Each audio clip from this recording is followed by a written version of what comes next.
Hi to all. இன்றைக்கான குட்டி harvest பாருங்கள். இந்த பிரண்டை தான்.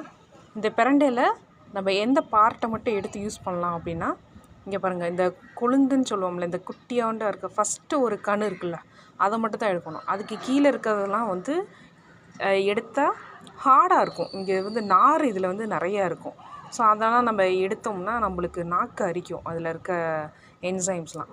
ஸோ இந்த கொழுந்தை மட்டும்தான் நம்ம ஹார்வெஸ்ட் பண்ணிக்கணும். அதை மட்டும் எடுத்து காட்டுறேன். இதை பாருங்கள், இன்னும் நிறையா இருக்குது கீழே. ஏன்னா வீட்டிலே வளர்க்குறதுனால கொஞ்சம் கொஞ்சமாகவே ஹார்வெஸ்ட் பண்ணிவிடுவேன். ஸோ அதை மட்டும் ஹார்வெஸ்ட் பண்ணிவிட்டு உங்களுக்கு காட்டுறேன்.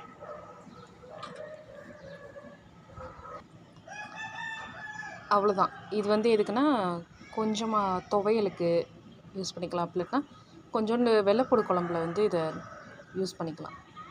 தேங்க்யூ.